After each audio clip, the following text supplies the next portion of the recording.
I was afraid to come, as you might imagine. I've never had a building of mine moved. I've had them torn down. But it's a special treat to have one moved. And it's 93.6% right.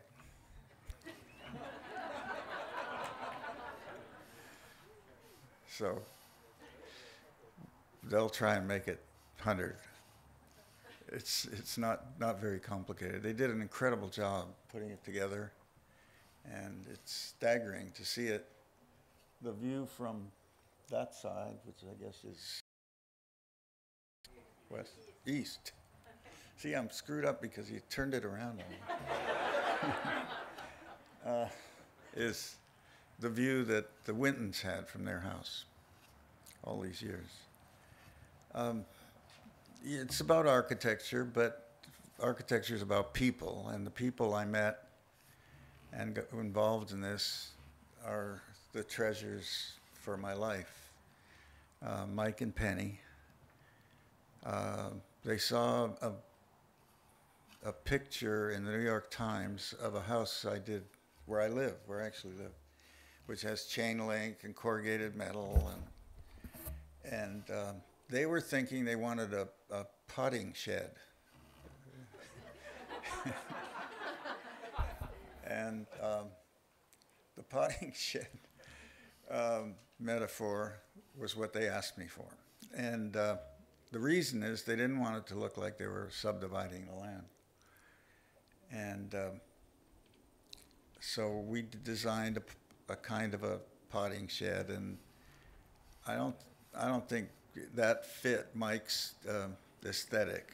He was a little more buttoned than that. And so he kept saying, well, we'll have to wait until my ship comes in. That was his way of putting me on hold. And so then I realized that really these are art collectors. What they really wanted was a sculpture. And I was very fascinated with Morandi and the idea of the bottles and putting things together. But in order to have the integrity of a cluster of objects, you had to worry about that V connection between the two buildings and how you could waterproof that in Minnesota. And we met with a few local architects who said it was impossible. We met with a few contractors that said it was impossible. And so in my office in LA, I built that connection. It became obvious what to do. It was so bloody obvious I couldn't. Anyway, the roofing details come from even centuries ago. So it became easy to do.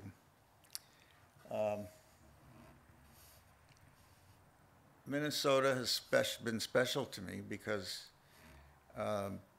they had a show of my work, which was the first show of my work at the Walker. The Friedmans did it. But I used to come before that. I actually came here.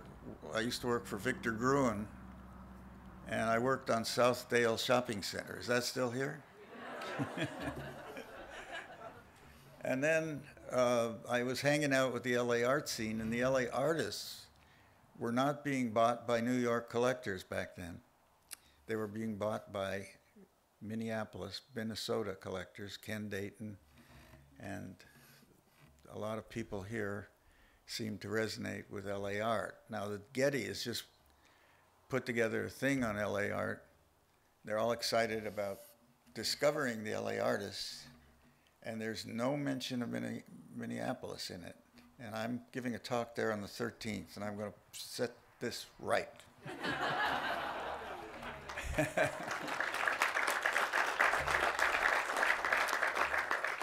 So it's a special place for the artists and for me, and I want to thank you for taking the time, and I hope you enjoy it. Thank you.